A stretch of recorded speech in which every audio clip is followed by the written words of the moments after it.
ధ్యానం చేస్తాం. వాతావరణాలు అనుకూలించినప్పుడు దీపం ఉండగానే నిలుచక పెట్టుకోవాలంట. కాబట్టి మళ్ళీ వర్షం వస్తుంది, భారీ వర్షాలన్నీ నెల్లూరులో ఈరోజు పడతాయని న్యూస్లో వస్తుంది. ఇంకే త్వరగా మనం ఆరాధన నిర్మించుకున్నాం. మత్తయి సువార్త, యోహాను సువార్త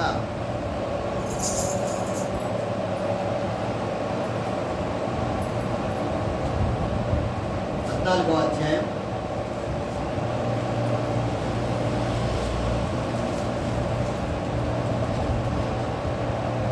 యోహాను సువార్త 14వ అధ్యాయం 25వ వచనం నుంచి 28వ వచనం వరకు మనం చదువుకున్నాం.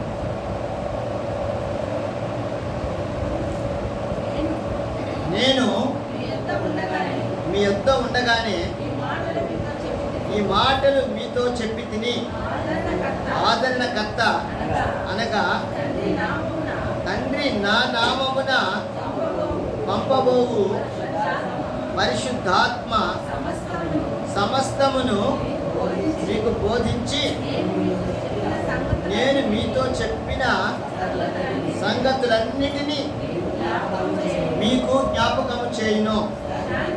శాంతి మీకు అనుగ్రహించి వెళుచున్నాను, నా శాంతినే మీకు అనుగ్రహించుచున్నాను. లోకమిచ్చునట్టుగా నేను మీకు అనుగ్రహించుట లేదు. మీ హృదయమును కలవరపడనీయకుడి, వెరవనీయకుడి. నేను వెళ్ళి మీ యొద్దకు వచ్చేదనని మీతో చెప్పిన మాట మీరు వింటిని కదా. తండ్రి నాకంటే గొప్పవాడు కనుక మీరు నన్ను ప్రేమించిన ఎడల నేను తండ్రి యొద్దకు వెళ్ళుచున్నానని మీరు సంతోషించుదురు. ప్రార్థన చేసుకున్నాం. స్తోత్రమునైనా స్తోత్రం దేవ, సర్వోన్నతుడా, సర్వశక్తిమంతుడా, పరిశుద్ధుడా, ప్రియకుమారుడు మా రక్షకుడు యేసుక్రీస్తు ప్రభు దివ్యనామములో మరొకసారి మీకు వందనాలు ప్రభువా. ఇప్పటి వరకు పాటలు పాడి నిన్ను మహింపరిచిన బిడ్డలు, వాయిద్యములు వాయించి మహింపరిచిన బిడ్డలు, పాటలు పాడే వారితో కలిసి చప్పట్లు కొట్టి నిన్ను మహింపరిచిన ప్రతి బిడ్డను జ్ఞాపకం చేసుకొని నిన్ను స్తుతించినందులకు ప్రతిఫలం నీ పరలోకం నుంచి నాయన బిడ్డలకు దయచేయమని ప్రార్థన చేస్తున్నాను ప్రభువా. నీకు వందనాలు చెల్లించుకుంటున్నాం, నీకు మనవి చేసుకుంటున్నాం. అంతే కాదు నాయన, చదవబడినటువంటి లేఖనాలలోని అర్థాన్ని, పరమార్థాన్ని అయ్యా మీరు ఆనాడు మీరు జీవించిన కాలంలో, ఇప్పుడు కూడా జీవించే ఉన్నారు, అయినా శరీరధారిగా ఉన్న కాలంలో అయ్యా మరి ఎక్కడ ఏ సంగతులు ఎవరితో మాట్లాడారో ఆయన ఆదరణకర్తను పంపించి ఆయన చెప్తాడని సెలవిచ్చారు ప్రభువా. ఈనాడు మా మధ్యలో ఉన్నటువంటి ఆదరణకర్తను బట్టి కూడా నీకు వందనాలు ప్రభువా. పరిశుద్ధాత్మదేవ అయ్యా మరి అల్పులము, అయోగ్యులము, ఏ జ్ఞానము లేని వాళ్ళము అయినటువంటి మమ్మల్ని జ్ఞాపకం చేసుకుని నైనా మాకు అర్థమయ్యేటట్లుగా నైనా మేము అర్థం చేసుకుని అయ్యా మరి అనుసరించి నడుచుకునేటట్లుగా మాతో మాట్లాడండి, మమ్మల్ని బలపరచండి నాయన. అయ్యా ఏ జ్ఞానము లేనివాడనైనటువంటి నన్ను కూడా నీ సిలువు చాటును మరుగున చేసుకొని పరిశుద్ధాత్మదేవ నీ పూర్ణగా వాడుకొని ఈ నామానికి మహిమకరంగా మాకు అర్థమయ్యేటట్లుగా అయ్యా మాకు ఈ లేఖనాలు మాకు తెలియచేయమని రక్షకుడు, విమోచకుడు, కాపరి యేసుక్రీస్తు ప్రభు దివ్యనామంలో నిన్నే స్తుతించి ప్రార్థించి అడిగి వేడుకొనుచున్నాము పరమ తండ్రి. కూర్చున్నాము. దేవుని బిడ్డలారా, యోహాన్ యేసుక్రీస్తు ప్రభుల వారికి ప్రియ శిష్యుడు. అందుకే తన తల్లిని కూడా ఆయనకు అప్పగించాడు. ఆయన ప్రభుల వారు తాను కల్వరి శిలువ మీద బలియాగానికి ముందు తల్లిని కూడా యోహానికి అప్పగిస్తాడు. అమ్మ ఇదిగో నీ కుమారుడు అని ఆమెకి చెప్తాడు. శిష్యుడికి చెప్తాడు, ఇదిగో ఈ తల్లి, ఈ దినం నుంచి నువ్వు బాధ్యత అంతా నీదే అని తల్లిని యోహానికి అప్పగిస్తాడు దేవుని బిడ్డ. కాబట్టి ఆ తల్లిని అప్పగించడమే కాదు కానీ ఇప్పుడు మనల్ని కూడా ఆదరించడానికి, మనల్ని కూడా జ్ఞాపకం చేసుకోవడానికి ఆయన యోహాన్ని ముందుకు తీసుకొస్తున్నాడు. ఆనాడు తల్లినే కాదు, ఈనాడు మనందరినీ ప్రేమించిన దేవుడు ఆయన. మనందరినీ ప్రేమించాడు. ఆయన బాధ్యత ఆయన మీద ఉంది. మన బాధ్యత, మనకు ఉండేటువంటి ప్రతి విషయం కూడా ఆయన బాధ్యతగా రక్షకుడుగా తీసుకున్నాడు దేవుడు. అందుకే ఈ లేఖనాల్లో మనం గమనించినప్పుడు, నేను మీ యొద్ద ఉండగానే ఈ మాటలు మీతో చెప్పి తిని, ఆయన ఈ లోకంలో ఉండేటప్పుడే చెప్పాడంట. ఏం చెప్పాడు? ఆదరణకర్త అనగా తండ్రి నా నామమున పంపబోవు పరిశుద్ధాత్మ సమస్తమును మీకు బోధించి నేను మీతో చెప్పిన సంగతులన్నిటినీ మీకు జ్ఞాపకము చేయను. మనకి జ్ఞాపకం చేస్తారంట. ప్రభువు వారు చెప్పిన మాటలన్నీ కూడా మళ్ళా మనకి జ్ఞాపకం చేస్తున్నాడు ఆయన.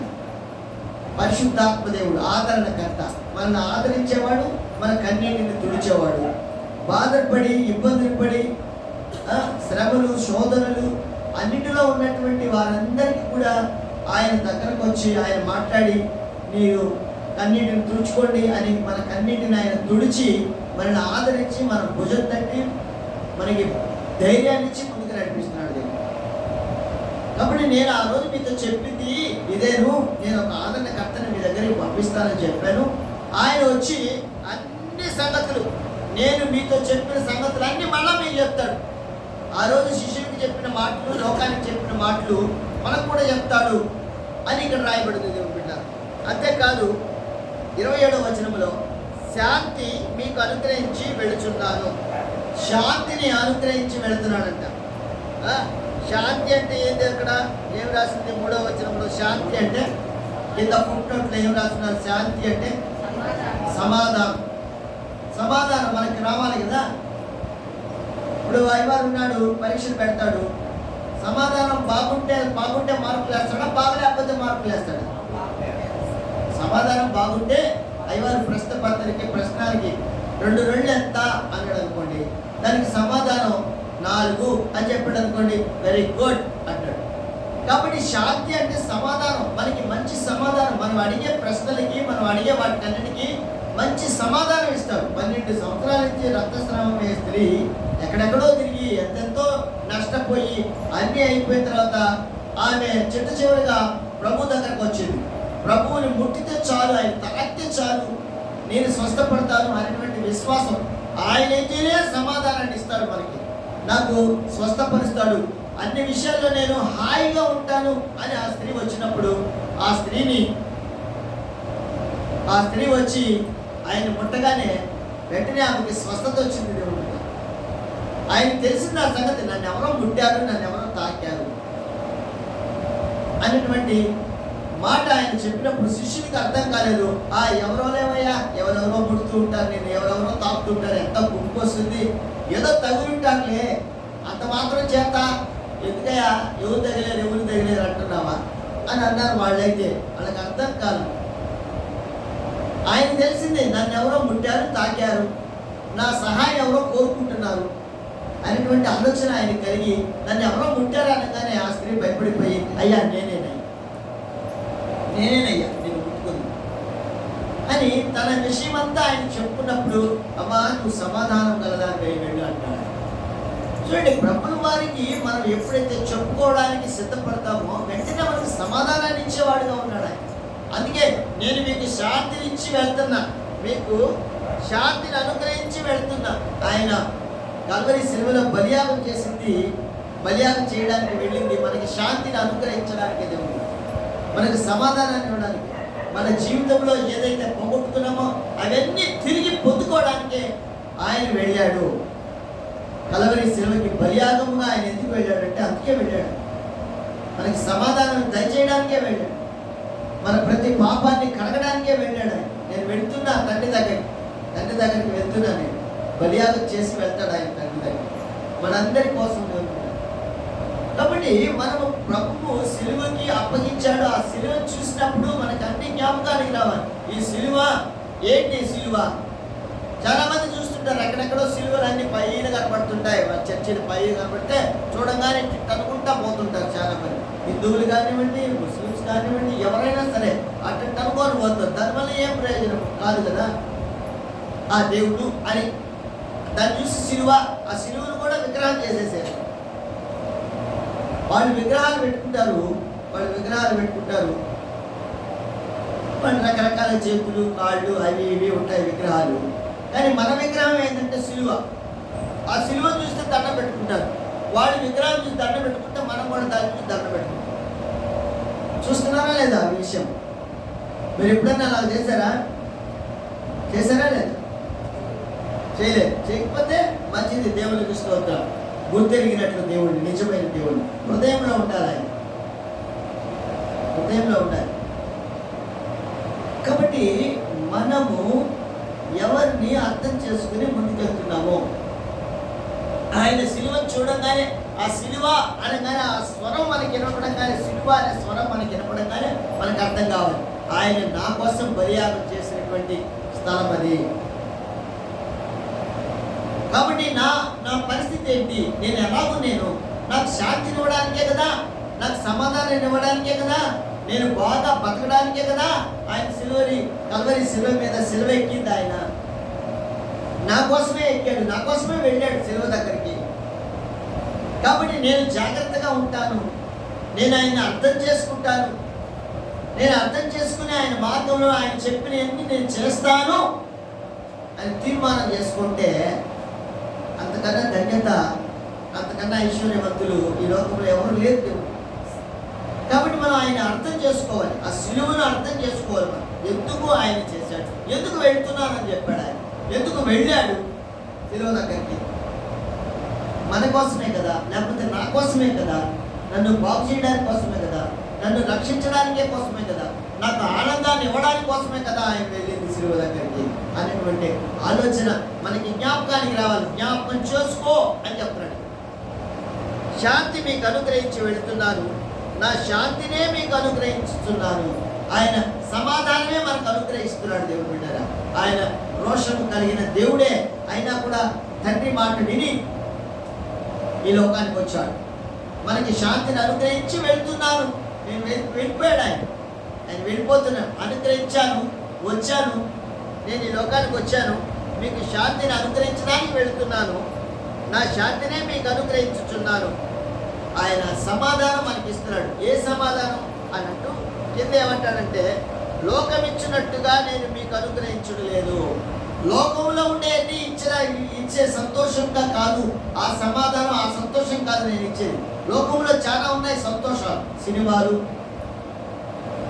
రకరకాలైనటువంటి వాడు, మందులు తాగేది, అది సంతోషం వాడికి ఒకటి.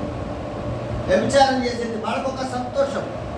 అని చేడ ఇక్కడ అది లేదు, ఇక్కడ అది చెప్పట్లే ఆయన. ఆ సంతోషం కాదు, అలాంటి సంతోషం కాదు నేను మీకు ఇవ్వడానికి వచ్చింది, ఇది సపరేట్గా ఉండదు అంటున్నాడు. ఎంత ఆనందమో! గుంటలో పడబోతున్నాము, గుంటుంది, ఒక క్షణం వచ్చేసేమో, లేకపోతే బస్సు వచ్చింది, ఒక క్షణం వచ్చేసేమో, ఆగాము, గుంటలో పడబోతూ నిలదొక్కున్నాము, అమ్మా అని ఎట్లా అంటామో మనం, అమ్మా బతికేవడా అనుకుంటాం. అట్లాగే ప్రభువు కూడా ఈ లోకంలో ఉండే సంతోషం కాదు, కానీ ఆయన సన్నిధిలో ఉండే సంతోషం చాలా అమోఘంగా ఉంటుందంట, మహిమకరంగా ఉంటుందంట. దేవుడు ఆ సంతోషాన్ని మనం కోరుకోవాలి. లోకంలో ఉండే సంతోషం కాదు. లోకంలో చాలా సంతోషాలు ఉంటాయి. ఆ సంతోషం వైపు మనం వెళ్తే పాతాళానికి వెళ్ళిపోతాం. సంతోషంగా ఉండడానికి తండ్రి దగ్గర ఆస్తులు పంచుకొని వెళ్ళిపోయాడు అబ్బాయి, ఆ కొడుకు వెళ్ళిపోయాడు ఆస్తులు పంచుకొని. లోకంలో చాలా సంతోషం ఉందని వెళ్ళాడు, అన్ని చూసుకున్నాడు, అయిపోయింది, ఇంకా సంతోషం లేదు, డబ్బులు అయిపోయినాయి, అంతా అయిపోయింది, సంతోషం లేదు, దిగులు. లోకంలో ఉండేది అదే. కాబట్టి అలాంటి సంతోషం కాదు ఆయన ఇచ్చేది. మనకి శాశ్వతమైనటువంటి సంతోషం మనకి ఇస్తాడు ఆయన. ఎప్పుడు సంతోషంగానే ఉంటాం ఆయన్ని గుర్తెరిగితే, ఆయన్ని జ్ఞాపకం చేసుకుంటే. అందుకనే ఆయన చెప్పిన మాట, నేను అక్కడికి వెళ్తున్నాను. చూడండి, యోహాను సువార్త 14వ అధ్యాయంలో 2వ వచనం చదవండి. 2వ వచనం లేకపోతే మొదటి వచనం 2వ వచనం 2 చదవండి. మీ హృదయమును కలవరపడనీయకుడి, దేవుని యందు విశ్వాసముంచుచున్నారు, నా యందును విశ్వాసముంచుడి. నా తండ్రి ఇంట అనేక నివాసములు కలవు, లేని ఎడల మీతో చెప్పుదును, మీకు స్థలము సిద్ధపరచ. అందుకు వెళ్ళాడు ఆయన. కలవరి సిలువకి ఎందుకు వెళ్ళాడంటే, తండ్రి దగ్గర స్థలం మనకి ఏర్పాటు చేయడానికి వెళ్ళాడు దేవుడు బిడ్డ. హల్లెలూయా. మనకి స్థలం ఇక్కడ ఉంది, స్థలం ఇక్కడ ఒక స్థలం ఉంది. ఒక ఆయన స్కూల్కి వెళ్ళాడంట, అయ్యా మా అబ్బాయికి సీట్ కావాలని అడిగితే సీట్లు లేవండి అంటే, నేను తెచ్చుకుంటానయ్యా బయట నుంచి అన్నాడు. ఏంటంట సీట్లు లేకపోతే ఆయన ఏం చేస్తాడంట, ఆయన సీట్ అంటే కుర్చీ అనుకున్నాడు బాబు. లేవయ్యా కుర్చీలు అంటే, నేను తెచ్చుకుంటాను సార్ బయట నుంచి ఒకటి అన్నాడంట. అది కాదయ్యా, ఇక్కడ సరిపోయినారు అందరూ, ఇక్కడ సరిపోయినారు అందరూ, ఇక్కడ వరకు స్ట్రెంత్ సరిపోయింది మా స్కూల్లో, ఈ చిన్నపిల్లలకి చెప్పేంత చాలు, ఇంకా లేదు ఇక్కడ అంటే, అది ఇప్పుడు ఏం చేయాలంటే వేరే పడిపో. కానీ ఇక్కడ ఏమంటున్నాడు, మీకు సిద్ధపరచ నేను వెళుతున్నా. మనకి అక్కడ సీటు కోసం ప్రభువుల వారు కలవరి సేవకి అప్పగించుకున్నాడు దేవుడు. ఎందుకు ఆయన వెళ్ళాడు కలవరి సేవకి అని అంటే, మనల్ని సిద్ధపరచడానికి, అక్కడ ఏర్పాటు చేయడానికి. ఇక్కడ సిద్ధపరిచి తీసుకుని వెళ్ళి అక్కడ తీసుకెళ్ళాలి, తీసుకువెళ్ళాలి, మనల్ని తీసుకెళ్ళాలి. టూరిస్ట్ బస్సులు టూరిస్ట్ ప్లేసులు పోతుంటాయని ఎందుకు, వీళ్ళందరినీ ఇక్కడ రెడీ అయితే వీళ్ళందరినీ తీసుకుని అక్కడ వదులుతారు. వాళ్ళంతా చూసుకొని లోకంలో అయితే చూసుకొని, లోకంలో చూసుకొని ఆహా ఓహో అనుకుంటూ అవన్నీ చేసుకుంటూ ఆమె తిరిగి మళ్ళా ఇళ్ళకి వస్తారు. కానీ ఇక్కడ ఈ తీసుకెళ్ళేది మళ్ళీ తీసుకొచ్చేదానికి కాదు, మనల్ని శాశ్వతంగా అక్కడే ఉంచుతాడు ఆయన. హల్లెలూయా. అక్కడే ఉంచడానికి తీసుకెళ్ళడానికి ఆయన ముందెళ్ళాడు. తర్వాత వస్తాడు, వచ్చి మళ్ళీ మనల్ని సిద్ధపరిచి ఆదరణకర్త మన కన్నీటిని తుడిచి భూమి మీద మనకి ఏమేమి ఉన్నాయో, బాధలు ఉన్నాయా, ఇరుకులు ఉన్నాయా, ఇబ్బందులు ఉన్నాయా, ఏ పని జరగడం లేదు, ఏ పని జరగాలి, ఇవన్నీ కూడా ఆయనకి చెప్పుకుంటే తప్పకుండా ఆయన మనకి శాంతి సమాధానం దయచేస్తాడు. ఆయన వల్లనే మనకి అంతే, ఆయన వల్లనే మనకి అన్ని సమకూరుతాయి, ఏదైనా సరే. అందుకే ప్రతిదీ ఆయన్ని అడగాలి మనం. నీకున్నా లేకపోయినా, ఏమున్నా సరే, ఏ ఉన్నా లేకపోయినా అన్నీ ఆయనే. అందుకే హబక్కూకు గ్రంథం చూడండి, హబక్కూకు గ్రంథం 3వ అధ్యాయం, హబక్కూకు గ్రంథం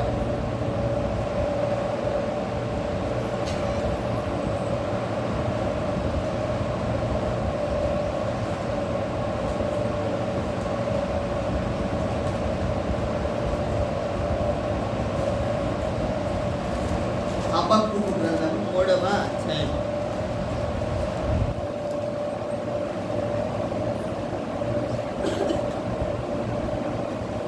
17వ వచనం.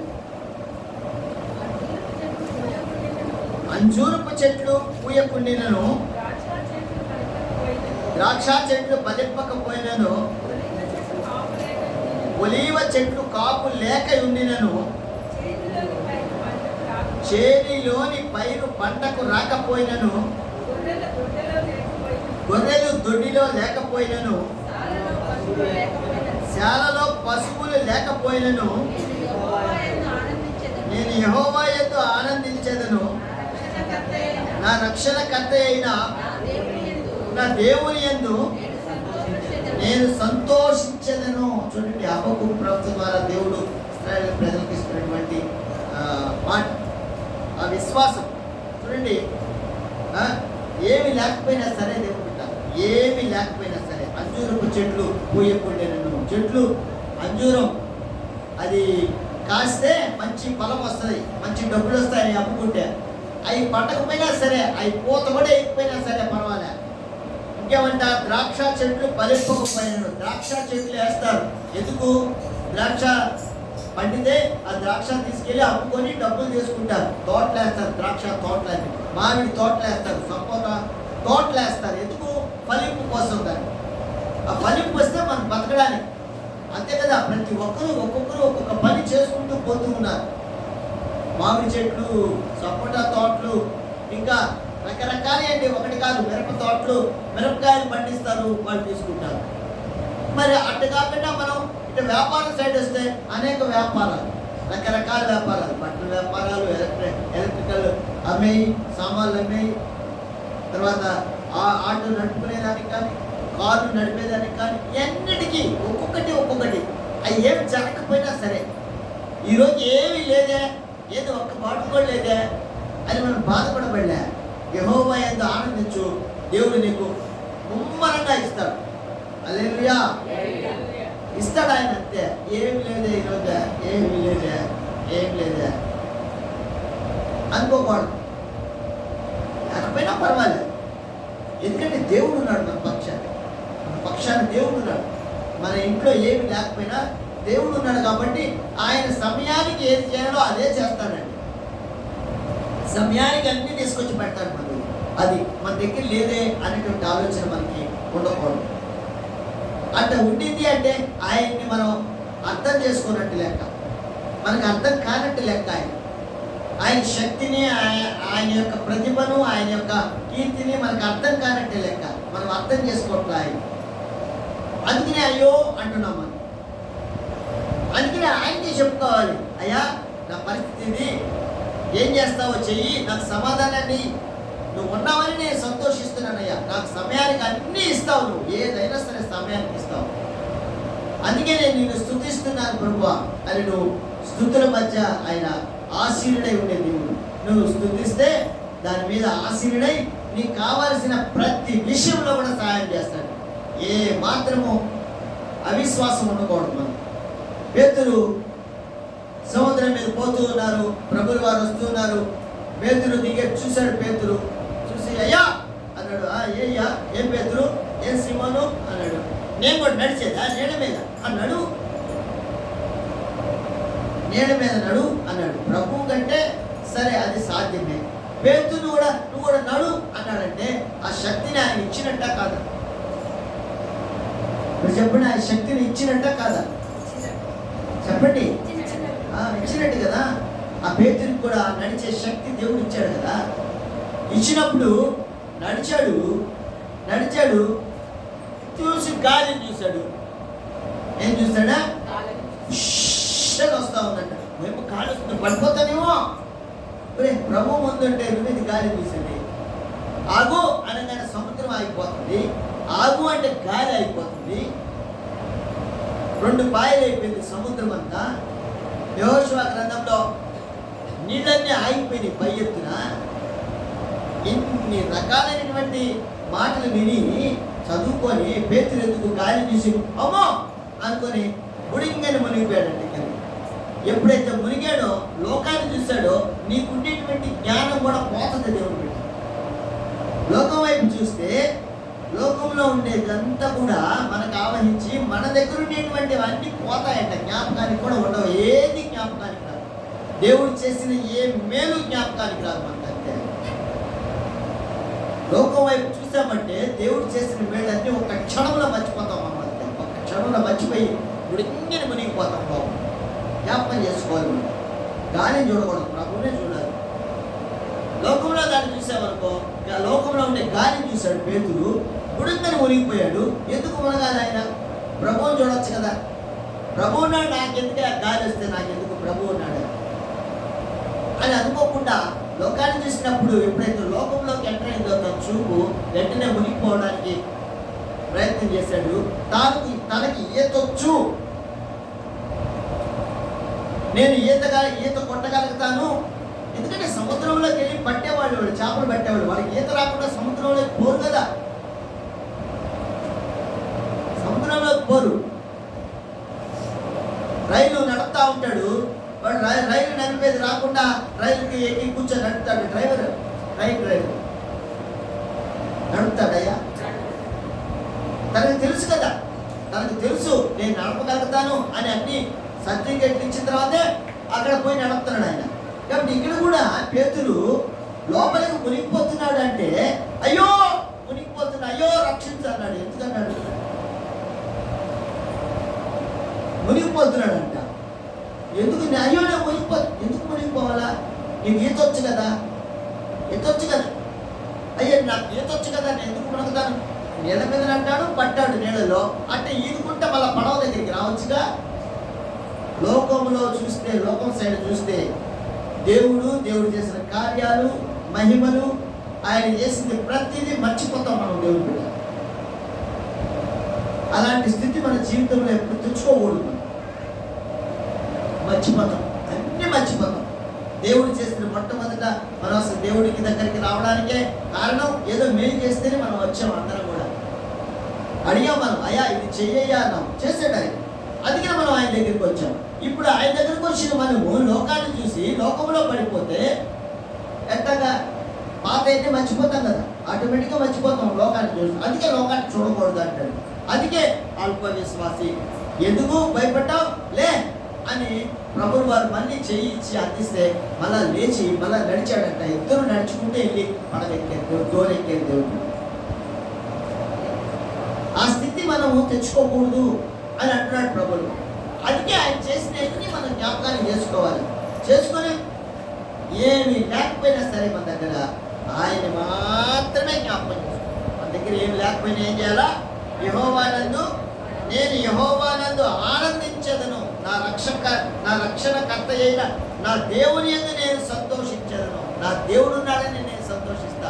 ఏమి లేకపోతే నాకెందుకయ్యా? తగిన సమయంలో తగిన విధంగా ఆయన సహాయం చేస్తాడు. తగిన విధంగా తండ్రి ఉన్నాడండి, తండ్రి ఉన్నాడు, కొడుకు పుట్టాడండి. ఎవరు పుట్టారా? సరే, కూతురు కూడా పుట్టింది. ఎవరు పుట్టారా? పెరుగుతా ఉన్నారు, పెద్ద అవుతా ఉన్నారు, చదువుకుంటున్నారు, ఉద్యోగస్తున్నారు, వస్తున్నారు. అదొక సంఘటన. ఉద్యోగం వచ్చేదాకా, సంపాదించుకునేదాకా అదొక సంఘటన. చిన్నపిల్లాడు ఉన్నాడు, ఆ చిన్నపిల్లాడు పుట్టాడు, 1 సంవత్సరం వచ్చింది, పుట్టినరోజు చేస్తాడు. వీడికి ఇప్పుడే పెళ్లి కూడా చేసేస్తే బాగుంటుంది అనుకుంటాడా? ఏమి ఎందుకనుకోడు? చేసేస్తే పని అయిపోద్ది కదా, డబ్బులు కూడా ఖర్చు ఉండదు. మళ్ళీ పుట్టినరోజు పండుగలని పెళ్లి కూడా చేసేస్తే అయిపోద్ది. ఏమి ఎందుకు గొప్పగా చేస్తాడా? ఎప్పుడు చేస్తాడు?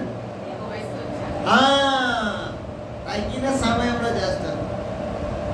పెరిగి పెద్దయి వాడికి చదువు చెప్పి అన్ని నేర్పించి, వాడికి బుద్ధి మాటలు నేర్పించి, తర్వాత ఉద్యోగం, ఒకవేళ ఉద్యోగమో లేకపోతే పనో లేకపోతే వ్యాపారమో ఏదో ఆ బిడ్డ బతకడానికి రెడీ చేసి అప్పుడు వాహనం గురించి ఆలోచన చేస్తారు. అంతేనా? తగిన కాలంలో అన్నీ జరిగిస్తాం మనం మన బిడ్డలకి. అంతేనా? తండ్రి అయిన దేవుడు కూడా అంతే. తగిన విధంగా మనకి సహాయం అంతే వచ్చి ఉంటుంది. అంతే తగిన విధంగా ఉంటుంది. అంతే కలెక్టర్ గారు అయిపోయింది, లోపల అంతా అయిపోయింది, సంతకాలు పెట్టేస్తున్నాడు. లోపల సంతకాలు పెడతా ఉన్నాడు.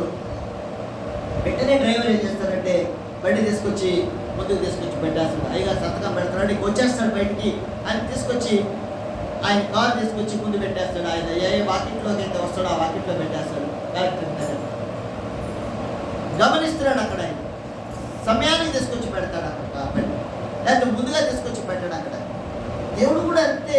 మనకి ఎప్పుడు ఏది అవసరమో మనం, కాకపోతే మనం ఏం చేస్తామంటే ఇంకా చేయలేదు అనుకుంటాం. కాదు, నీకు తగిన సమయంలో తగిన విధంగా నిన్ను అన్ని విధాలుగా ఆశీర్వదిస్తాడు దేవుడు. తగిన విధంగా తగిన కాలంలో చేసే దేవుడు ఆయన. అందుకే నీకు ఎప్పుడు తగిన కాలం అంటే నీకు అన్ని బుద్ధి మాటలు నేర్పించి, నేను వెళుచున్నాను, నీకు శాంతిని ఇస్తాను అని చెప్పి, ఆయన శాంతి ఎలా ఇస్తాడో తెలియజేసి, తద్వారా మనకి అన్ని సమకూరుస్తాడు దేవుడు. సమకూరుస్తాడు ఆయన, అన్ని సమకూరుస్తాడు. ఏది ఎక్కడ లోటు చేయడు.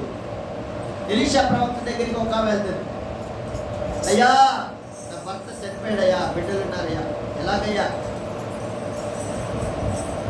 అంటే ఆయన సరే అమ్మా, ఇప్పుడు ఏం చేయమంటావు అంటే, అయ్యా నువ్వే చూడయ్యా మా సంగతి ఏంటో. సరే అమ్మా, మీ ఇంట్లో ఏమున్నాయమ్మా? మీ ఇంట్లో ఏమున్నాయి? మా ఇంట్లో ఏమి లేవయ్యా. ఏమి లేవయ్యా.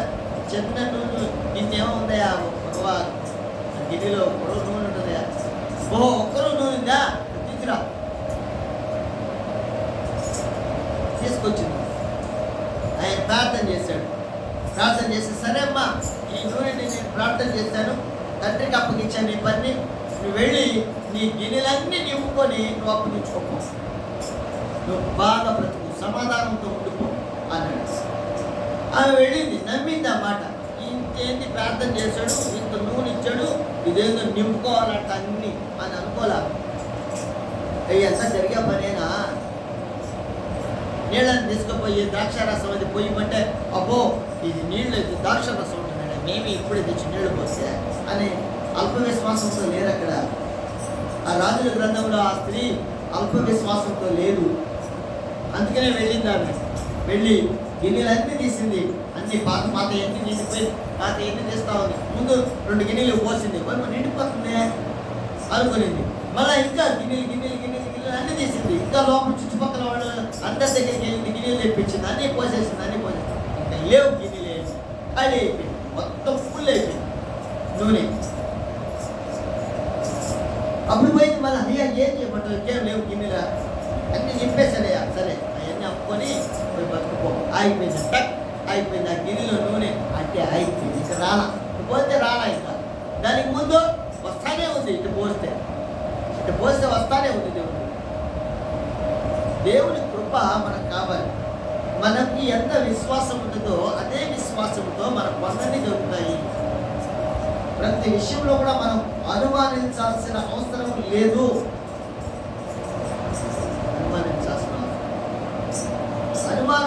అనుమానిస్తే ఆ పనులు జరగవచ్చు. ఆ స్త్రీ అనుమానించాల, గిన్నెత్తి పోసింది అంతే, ఫుల్గా వచ్చేసింది. ఏరియా దగ్గరికి అని ఏరియా చెప్పాడు దేవుడు, నువ్వు వెళ్ళు ఆ ఊరికి వెళ్ళు, ఆ ఊళ్ళో ఒక స్త్రీ ఉంటుంది, పో, నీకు అక్కడ పెడుతుంది పో అన్నాడు. ఆ ఊరికి వెళ్ళాడు.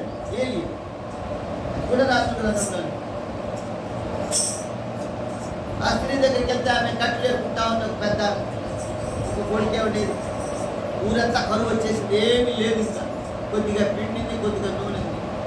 ఆయన వెళ్ళాడు, ఆ ఇంటికి వెళ్ళాడు. ఆయన, ఏమ్మా ఏం సంగతులు అంటే, ఏమున్నాయా, కరువు వచ్చేసింది, ఏం చేయాలా, కొద్దిగా ఉంది పిండి, అమ్మ నాకు పెట్టు, ముందు రొట్టి నాకు పెట్టమ్మా, ఆ తర్వాత నువ్వు ఫుల్గా వచ్చేస్తాయి నీకు రొట్టెలు అంటే.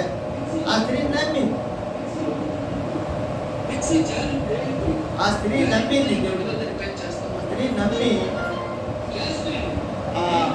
రొట్టె చేసి ముందు ఆయనకు పెట్టింది, ప్రవక్త గారికి పెట్టింది. ఏలియా ఆ రొట్టె తీసుకుపోయి చేసి ఉండేది ఒక్కరివే.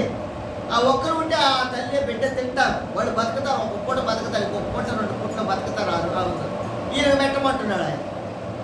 ఈయన పెట్టేస్తే మాకేముంది, ఓ ఏమో మేము 2 రోజులు బతుకుతాము, ఈయన పెట్టేస్తే అట్ట అని అనుకోలే.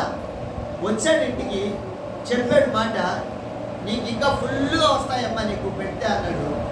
పెట్టేసింది. దాన్ని చేసి ఇదిగయ్యా అని తయారు చేసి అన్నీ రెడీ చేశారు. రొట్టె రెడీ చేశారు, నాకు పెట్టింది. ఈ గిన్నెలో పిండి తగ్గలేదు, నూనె తగ్గల. రొట్టెలు చేస్తూ ఉంటే వస్తూ ఉండే. దేవుని బిడ్డలారా, ఆ విశ్వాసం, అంత విశ్వాసం మనకు కూడా కావాలి. అలా లేకపోతే ఎలాగా? అందుకనే నేను మీకు యోహాను సువార్తలో ఆ 14వ అధ్యాయంలో 27వ వచనంలో, శాంతి మీకు అనుగ్రహించి వెళుచున్నాను, నా శాంతినే మీకు అనుగ్రహించుచున్నాను, లోకమిచ్చినట్టుగా నేను మీకు అనుగ్రహించుట లేదు. మీ హృదయమును కలవరపడనీయకుడి, వెరవనీయకుడి. కలవరపడకూడదు, కలవరాలు రాకూడదు. మరి కలవరాలు వస్తే పనులు కావు, విశ్వాసం లేనట్లే. మనం భయపడితే విశ్వాసం లేనట్లే. కలవరాలంటే ఏమవుతుందో అని అనుకోకూడదు. పేతురులాగా ఏమైపో సరిపోతున్నా అనుకోకూడదు. మనం నిలబడాలి, గట్టిగా నిలబడాలి. గురువారు చక్కగా ఎంతనే వెళ్ళిపోయాడు, అన్నీ ఇచ్చేసాడు. ప్రభా నువ్వు చెప్పినట్టు నేను చేస్తాను ప్రభా, ఇదిగో ఎవరెవరి దగ్గర తీసుకున్నాను అందరికీ డబల్ త్రిబుల్గా ఇచ్చేస్తున్నా, నీ మాట వింటున్నా నేను అన్నాడు. వెంటనే ప్రభువు వారు, ఇతను కూడా అబ్రహాము కుమారుడే, ఇతను కూడా నీతిమంతుడే, యథార్థవంతుడే, దేవుడు చెప్పినట్టుగా చేసేవాడు, ఇతను నీతిమంతుడు, ఇతనికి విశ్వాసం ఉంది అని ప్రభువు వారి సాక్ష్యం ఇచ్చాడు జక్కయ్య గురించి దేవుడు. కాబట్టి మన గురించి ప్రభువు వారు లేకపోతే ఆదరణకర్త ఏమనుకుంటున్నారు? మన గురించి ఆదరణకర్త అనుకుంటాడంట, నేను రోజు వెళ్ళి వీళ్ళతో మాట్లాడుతున్నాను కదా, ప్రభువు వారు చెప్పిన ప్రతి మాట వీళ్ళకి చెప్తున్నాను కదా, మరి వీళ్ళు ఎలా ఉన్నారు, ఏ విశ్వాసంతో ఉన్నారు, కలవరాలతో ఉన్నారా, దిగులతో ఉన్నారా, బాధలతో ఉన్నారా, ఒకవేళ శ్రమలు వస్తే తట్టుకొని నిలబడగలిగే శక్తి కలిగి ఉన్నారా అని ఆదరణకర్త కూడా మనల్ని గమనిస్తూ ఉంటాడు. అందుకే ప్రభువు వారు చెప్పారు, ఆదరణకర్తని మీరు ఆత్మని ఏడవనివ్వకండి, దుఃఖ పెట్టకుడి అంటాడు. నన్నైతే ఏడిపించారు, కానీ ఆ ఆత్మని మీరు దుఃఖపెట్టబాకండి. ఏడవకూడదంట పరిశుద్ధాత్మ దేవుడు. ఎందుకు ఏడవడంటే, ఎందుకు ఏడుస్తాడంటే, మనం ఆయన చెప్పినప్పుడు మనం చేస్తూ ఉంటే ఆయనకి సంతోషం అంట. ఇంకా మన మంచి తీసుకొచ్చి మంచిగా ధైర్యంగా మనం ఉండడానికి తీసుకొచ్చి మాటలు తీసుకొచ్చి మనకి నేర్పిస్తూ ఆశ్చర్య కార్యాలు మనకి జరిగిస్తూ మనల్ని ఇంకా బలపరిచి ముందుకు నడిపిస్తాడు. ఆత్మదేవుడు ఆదరణ కట్ట చేసే పని మనల్ని బలపరచడానికే ఉన్నాడు. ఆయన మనల్ని ఆశీర్వదించడానికే ఉన్నాడు. ప్రభులు వారు వెళ్ళారు, శాంతిని అనుగ్రహించి వెళ్తున్న ఆదరణ కర్తను పంపించాడు మన దగ్గర. ఆయన వస్తాడు, మీ కన్నీటిని తుడుస్తాడని చెప్పాడు. ఆదరణ కర్త మనకు తెలియదు ఎవరు ఆయన, మనకు కనపడ్డాయి. కనపడకుండా ఖాళీ చేస్తూ ఉంటాడు ఆయన. మన హృదయాలను పరీక్షిస్తూ ఉంటాడు, మనకి నేర్పిస్తుంటాడు, మనం విన్నటువంటి మాటలు అర్థం చేసుకుని నడవడానికి సాయం చేస్తాడు.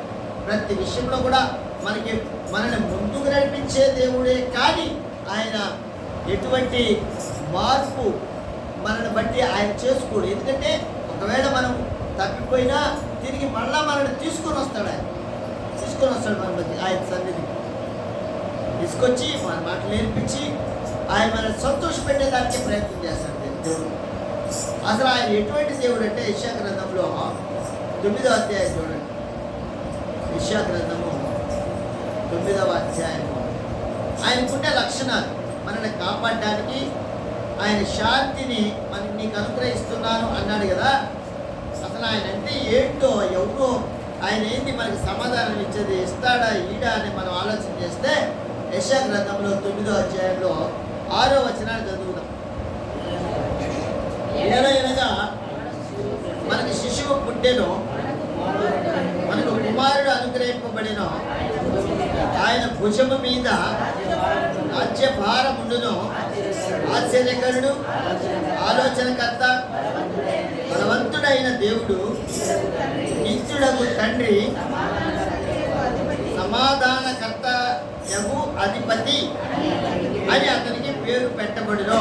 చూడండి తర్వాత, ఇది మొదలుకొని వృద్ధి లేకుండా దానికి వృద్ధియు క్షేమమును కలుగునట్లు సర్వకాలము దావీదు సింహాసనమును రాజ్యమును నియమించును.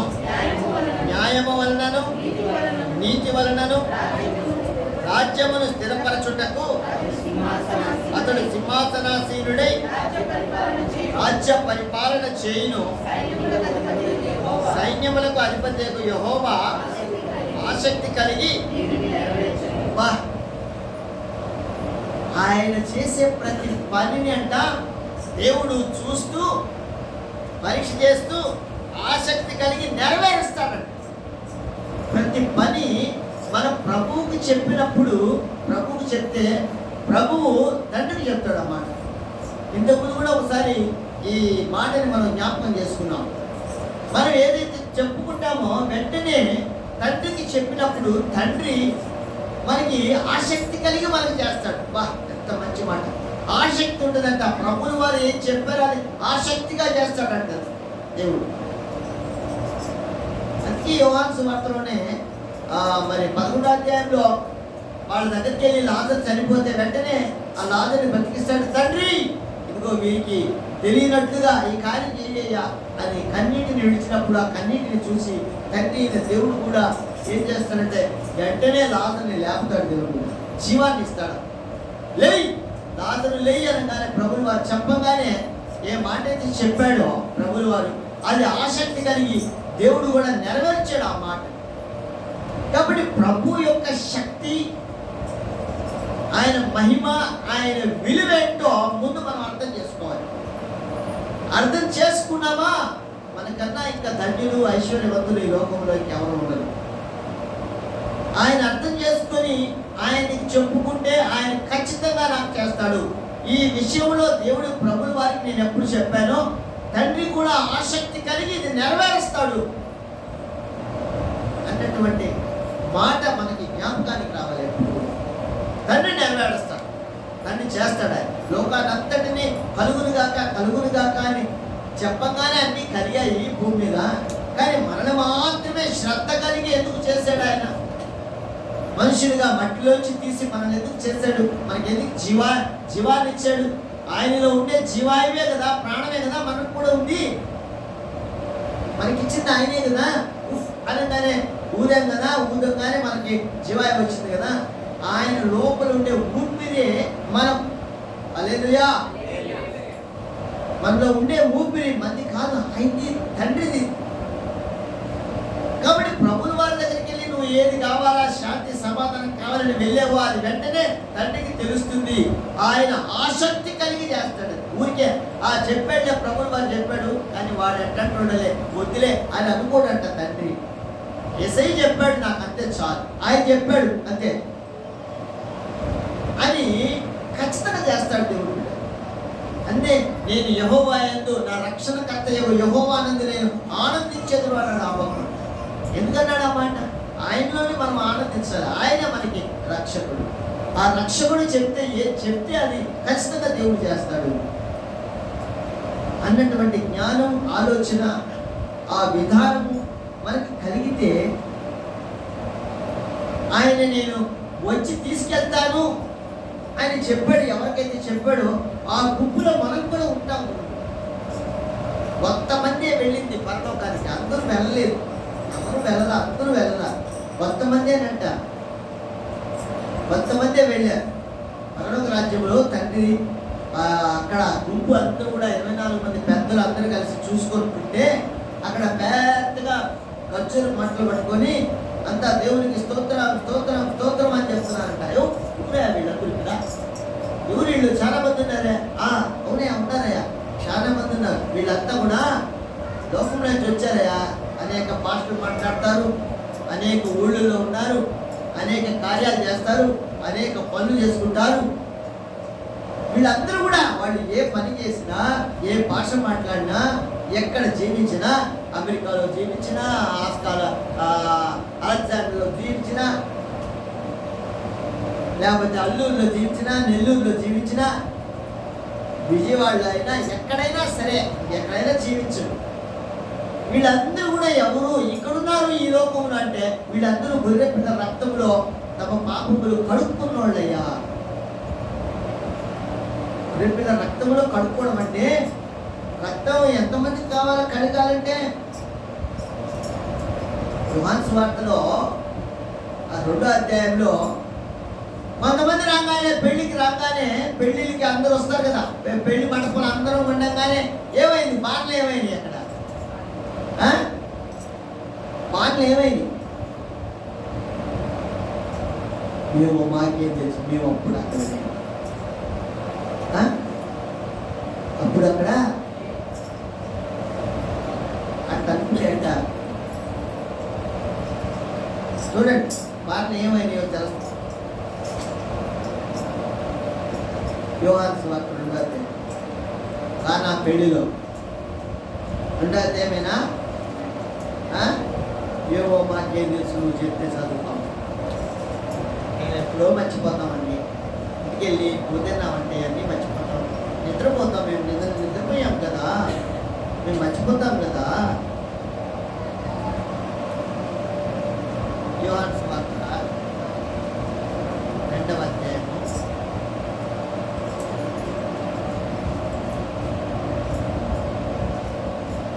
6వ వచనం.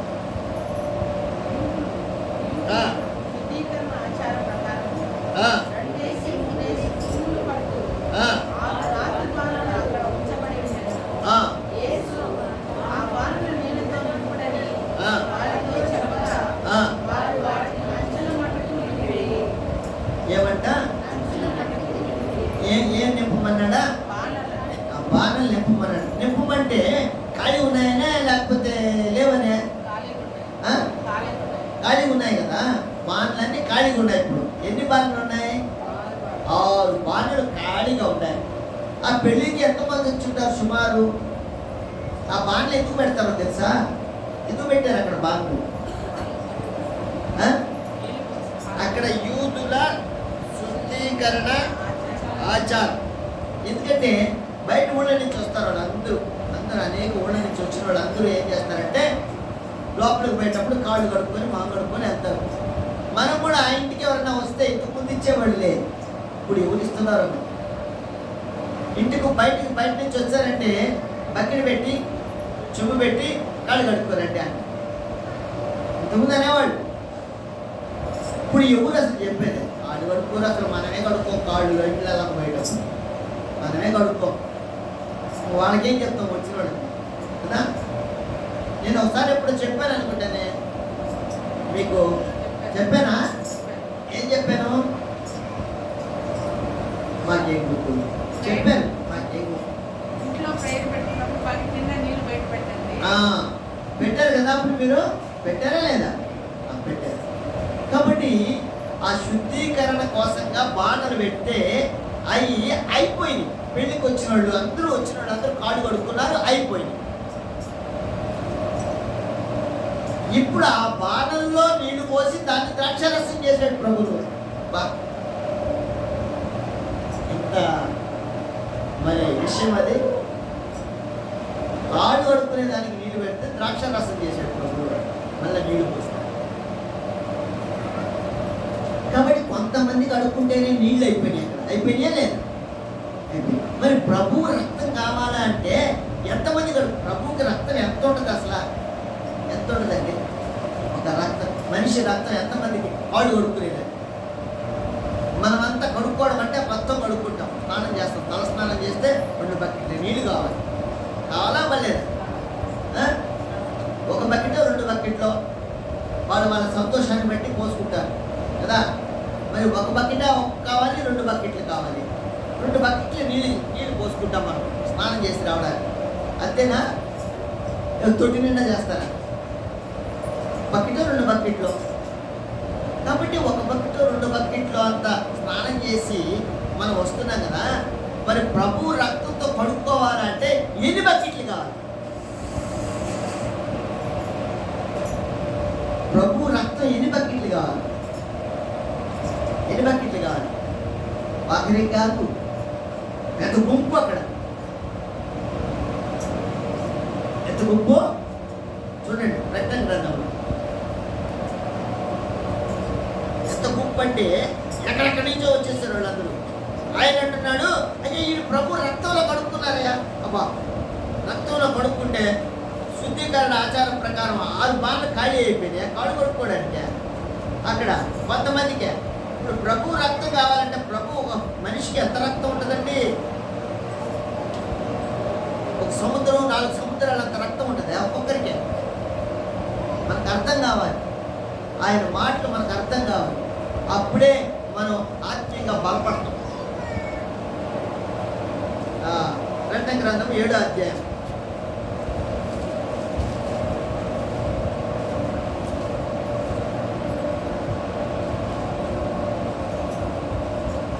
ప్రకటన గ్రంథము 7వ అధ్యాయం 9వ వచనం.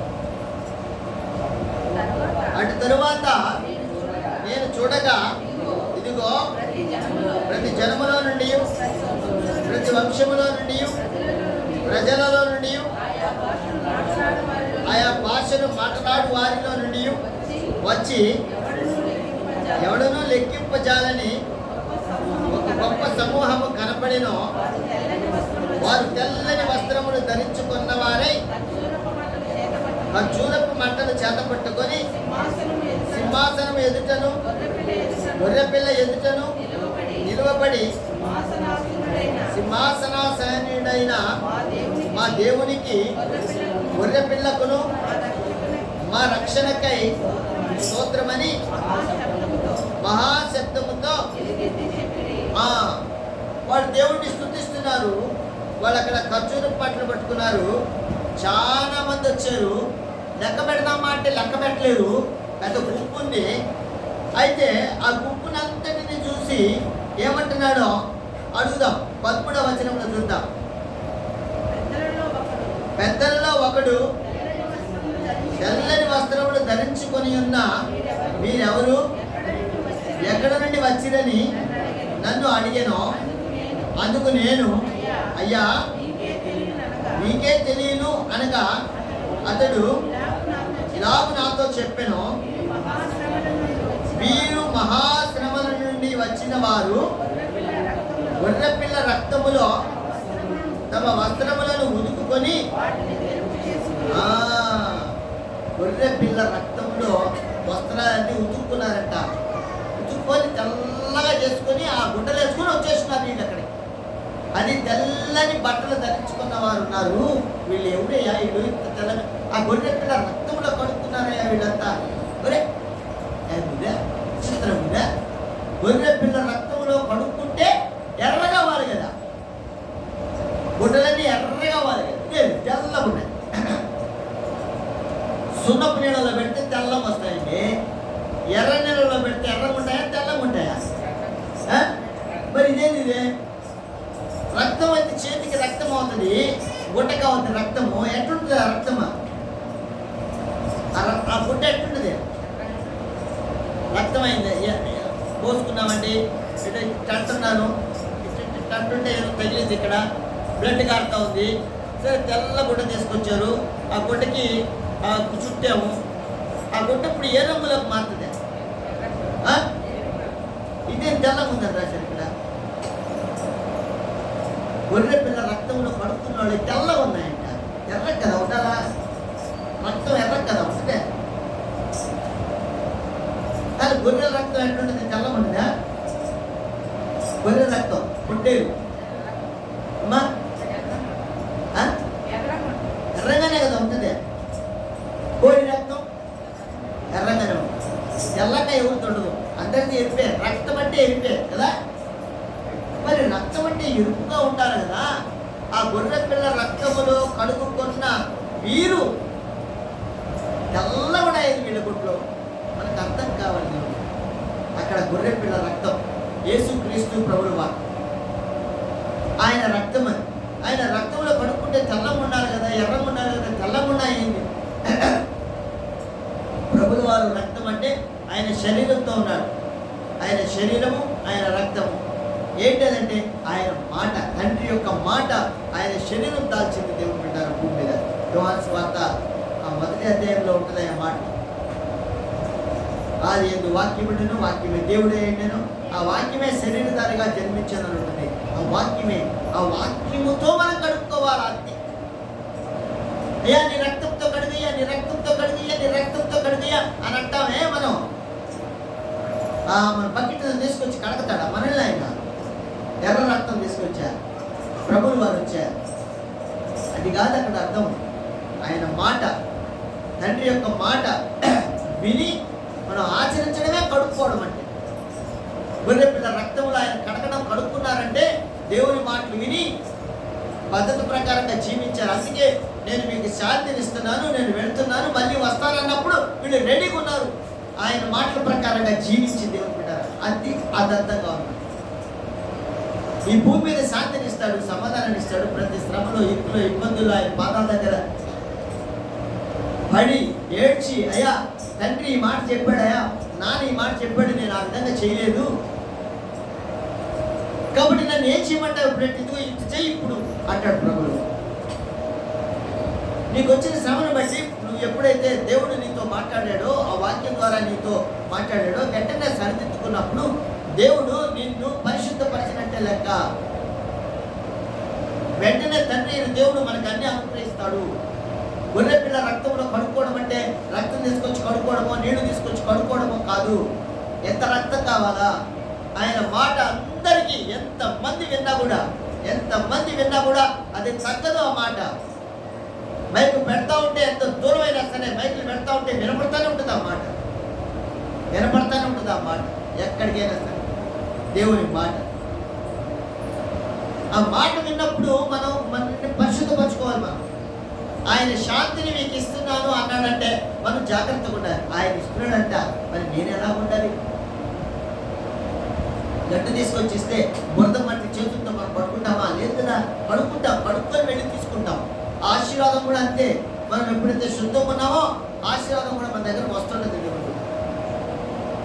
కాబట్టి ఈ యోహాను సువార్తలో ఈ 14వ అధ్యాయంలో మనం గమనించినప్పుడు మళ్ళీ మనం గమనించినప్పుడు 28వ వచనంలో, నేను వెళ్ళి మీ వద్దకు వచ్చేదనని మీతో చెప్పిన మాట మీరు వింటిరి కదా. తండ్రి నాకంటే గొప్పవాడు కనుక మీరు నన్ను ప్రేమించిన ఎడల నేను తండ్రి యొద్దకు వెళుచున్నానని. తండ్రి దగ్గరకు పోతున్నాడు, ఆయన అడిగి అన్ని తెస్తాడు అన్నటువంటి ఆనందం మనకు ఉంటుందట. ఎప్పుడు ప్రభువు వారిని ప్రేమిస్తే, మనం ఈయన్ని ప్రేమిస్తే అంటే ఆయన మాట వింటే అని అర్థం, ఆయన వైపే ఉంటే అని అర్థం, ఆయన మీద విశ్వాసం ఉంచితే అని అర్థం. అప్పుడు ఏం జరుగుతుందంటే మనం సంతోషిస్తామండి. ప్రభువు వారికి చెప్పాను, నేను వెళ్తున్నాడు, తండ్రికి చెప్తాడు, నాకు సమాధానాన్ని ఇస్తాడు అటువంటి మాట ఆలోచన మనకి కలిగినప్పుడు మనకి ధన్యత లేదు. కాబట్టి ఆయన మీద విశ్వాసంతో యేసు శాంతి దూత, శాంతికర్త, నా రక్షకుడు, నా విమోచకుడు, నా కాపరి, ఆయన మాట వలననే నేను బ్రతుకుతాను ప్రభువు వారే చెప్పారు. మత్తయి సువార్తలో, లూకా సువార్తలో చాలా దగ్గర చెప్పాడు, నా శరీరం తిని నా రక్తం త్రాగువాడే నిత్య జీవం అని. ఆయన అది తినడం అంటే తినడం అని కాదు, మనం కూడా చేస్తున్నాం. ప్రతి పరిశుద్ధ దేవుడు చేస్తున్నాం, ఆయన శరీరం ఆయన రక్తం అనుకొని తింటున్నాం. అంటే ఏంటి అంటే ఆయన మాట తినడం లెక్క. అది తినడం అని కాదు, అది తిన్నప్పుడు మరి నేను కూడా విన్నాను, ఇది తిన్నాను, నేను విన్నాను. తిన్నానంటే అర్థం ఏంటంటే నేను విన్నాను అని అర్థం. ఇది మీరు భోంచేసేటప్పుడల్లా ఈ పని చేయండి అన్నాడు. భోంచేసేటప్పుడల్లా, మీరు తినేటప్పుడల్లా ఈ పని చేయండి. ఇది నా శరీరం అనుకోండి, ఇది నా రక్తం అనుకోండి. మీరు ఎప్పుడు తిన్నా సరే, ఎప్పుడు భోంచేస్తున్నా, ఏ సమయంలో అయినా సరే ఇది అనుకోండి మీరు అన్నాడు ఆయన. కాబట్టి ఎప్పుడు కూడా మనం ఆ మాటని మర్చిపోకూడదు. ఆయన రక్తంలో కడగబడ్డం అంటే అర్థం ఏంటంటే ఆయన మాట విని సరిదిద్దుకోవడం, కడుక్కోవడం, ఆ మాట ప్రకారంగా మనం జీవించడం, మనకు ఎన్ని పోగొట్టుకోవడం. పాపని అడగతా రావడం, ఇంట్లో ఉండే దుమ్ము ధూళి అంతా కూడా భోజకాలు తీసుకొని కొడతా ఉంటే శుభ్రం అయిపోతూ ఉంటుంది. అలాగే దేవుని మాటతోటి ఎలాగో అలాగే మనం కూడా సరిదిద్దపడాలి. చాకలి వారి సబ్బు వంటిది అంటారు. చాకలోడ దగ్గర సబ్బు ఉంటే శుభ్రంగా చాకలోడు ఏం చేస్తుంటే గుడ్లన్నీ బాగా ఉతికేస్తారు, బాగా ఉతుకుతారు. సబ్బు పెట్టి ఎక్కడెక్కడ మరకలు ఉన్నాయో అట్ట చేస్తారు. ఇప్పుడంతా ఏమో చేసి నీళ్ళలో డబ్బాలు, ఏ డబ్బాలు, ఏదో వాషింగ్ మిషన్ అది వస్తుంది. అది ఏం పోగొడుతుందో మురికి నాకైతే అర్థమే కాదు. గుడ్డలు వేస్తామా, గుడ్డలు వేస్తాం, వేస్తున్నా మీరు గుడ్డ గర్ అంటే మళ్ళీ గర్ గర్ అంటే మళ్ళీ గర్ గర్ గర్ గర్ గర్ అంటే మళ్ళీ గర్ గర్ గర్ అంటే అని ఆగిపోతుంది. అంటే ఏం పాతి మురికే? మీకేమైనా నమ్మకం ఉందా? బాగా తెలియదు. మరి ఎంత